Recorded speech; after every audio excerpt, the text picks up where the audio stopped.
Hello dear students, welcome to the new video of biology again. Secondary growth in plants. What is secondary growth? It is the vertical growth of the roots and stem in length with the help of the apical meristem is called as primary growth. Dicotyledons of plants and gymnosperms increases the girth and shows this kind of the growth. It is due to the cambium, primary xylem and phloem and vascular bundle called as infrascalar cambium. The cambium ring cuts off the new cell towards both the sides, that is the inner side and the outer side.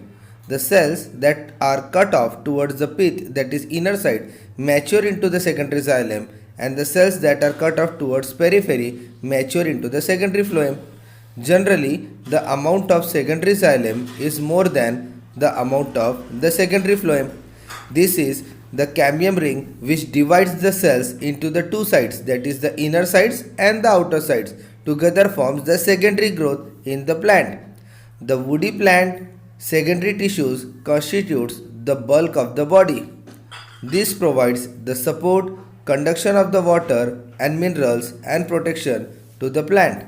That is why we can say the woods are so hard, because it is of secondary tissues which gives them the rigidity, as well as from inside it is helpful for the conduction of water and the minerals.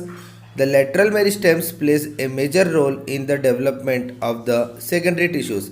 Lateral meristems are responsible for increasing the girth of the stem in the woods.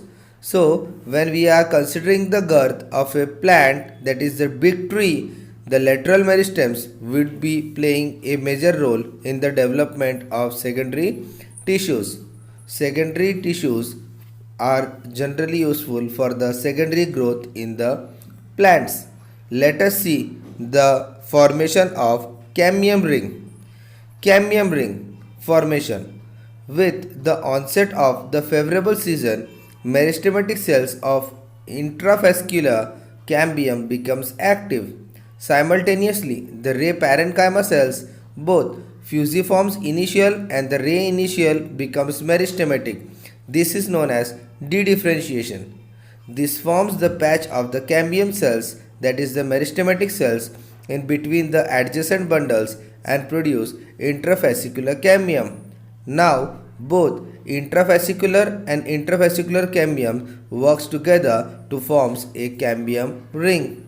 Why we are saying about a favorable season? When we get a favorable season, that can be any kind of the growing season or the materials which are easily available for the plant growth, that time the meristematic cell starts dividing and it gets active, especially the intravascular cambium, and in that they start multiplying.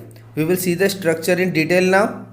The secondary growth in the dicot stem. We know that this is the characteristics which are generally seen in the dicot stem. The primary phloem, secondary phloem, cork, bark, pith at the center, vascular cambium, the primary xylem, secondary xylem, and the cork cambium. Outside it is made up with the cortex and epidermis. If you see the side one, the inside xylem is present and outside phloem is present. Secondary growth in the roots is also observed in most of the dicot and gymnospermic roots by producing the secondary vascular tissues and peridome. Secondary growth is produced by the vascular cambium and the cork cambium respectively.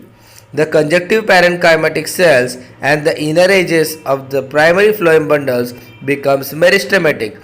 These cells add the secondary xylem and the secondary phloem on the inner and outer side respectively. These events are similar to the growth, that is the secondary growth in the stems. Thank you for watching the video.